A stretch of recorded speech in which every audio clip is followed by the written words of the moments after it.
Mavericks vs Grizzlies recap, 3 things after Dallas falls to Memphis, 119-104. The Dallas Mavericks lost to the Memphis Grizzlies 119-104 in a battle between the NBA's 2 most banged-up squads Monday night in Memphis. Things always get darkest before the dawn, but for Dallas, things just keep getting darker.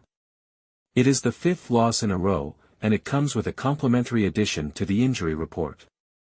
Daniel Gafford, Dallas' highly effective backup big, went down early with a rolled ankle and didn't return. Time will tell how long until he sees the court again. Derek Lively supplied a 14 and 12 double-double, and Jaden Hardy came on strong with a 15-point second half, but none of it was enough to overcome Jaren Jackson Jr.'s 35-point night. The limits of next man up. The depth of this Mavs team really is great, but that's what it is, depth. If you like the video, support us by subscribing. While Memphis' injury report looks a lot like Dallas, they still have a guy out there in Jackson who can shoulder the offensive load and let other Grizzlies find their spots. For Dallas, without Luka and Kyrie, not only are they without the scoring those two provide, but the offense goes from being run by the best 1-2 backcourt in the league to Spencer Dinwiddie and Jaden Hardy. Now the frontcourt is feeling the strain with Gafford going down. Dallas's next guys up need next guys, and it's hard to win in this conference like that. When Klay Thompson signed in Dallas, he didn't do so expecting to be the first option on a team with guys like Dončić and Irving.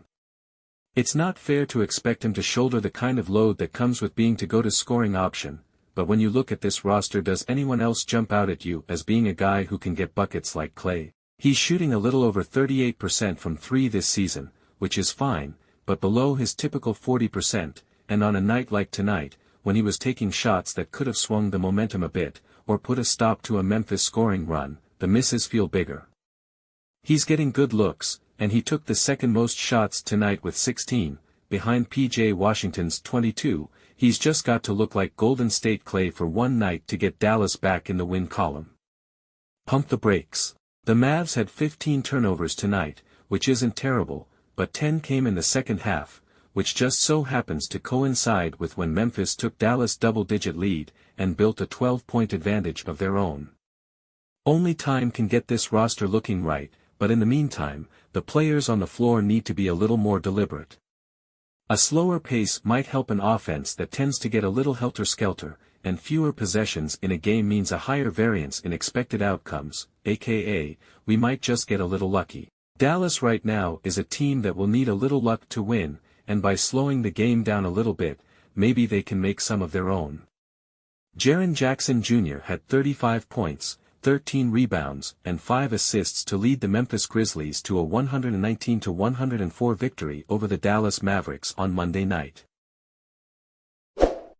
If you like the video, support us by subscribing.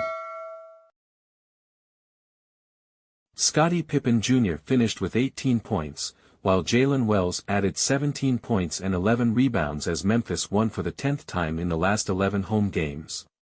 PJ Washington led the Mavericks with 17 points and 10 rebounds. Najee Marshall finished with 16 points, while Klay Thompson and Jaden Hardy added 15 points each. Dallas has lost 5 straight. The Mavericks already were without leading scorer Luka Dončić with a left calf strain, and earlier Monday, Dallas announced that backcourt mate Kyrie Irving will miss time with a bulging disc in his back. That meant both teams were without their starting backcourts as injuries kept Ja Morant and Desmond Bane out for the Grizzlies.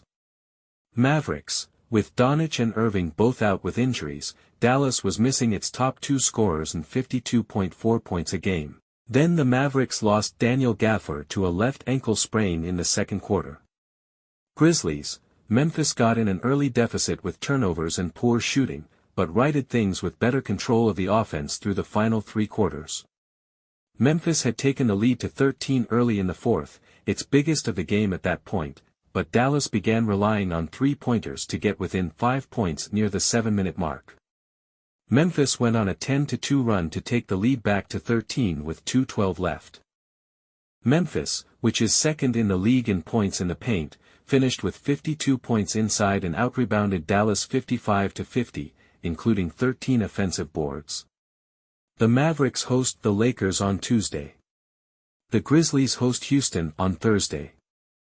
This time it was center Daniel Gafford who the injury bug bit after he sprained his left ankle early in the second quarter when he collided with Grizzlies forward John Konchar while the two were chasing a loose ball. Gafford hobbled to the locker room and did not return, and the Mavs were never the same after his departure.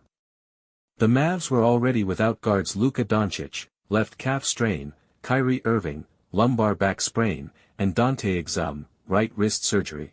Thus, the injury to Gafford made things even more difficult for the team from North Texas, who dropped their season-high fifth consecutive game and saw their record dip to 20-16. "We'll see how Gafford feels, but he's probably going to be out for some time," Kidd said. "But that's just part of the game. And unfortunately, it's happening to us. It seems like we're losing a guy each day. So, the next man up mentality, the next guy's up." The Mavs were ahead, 41-32, when Gafford went down with 8:26 remaining before halftime. After that, the Grizzlies immediately went on an 18-7 run and took a 50-48 lead following a three-pointer and a two-pointer by Jay Huff. Compound that with the fact the Grizzlies attempted 35 free throws to just 15 for the Mavs, and it was no wonder the Mavs were swimming upstream after they lost Gafford for the night. Kidd described the second quarter, when Memphis outscored the Mavs, 30-19, as a combination of fouls and bad shots, which the Mavs were unable to overcome. Thanks for watching. Like, comment, share, subscribe for daily updates.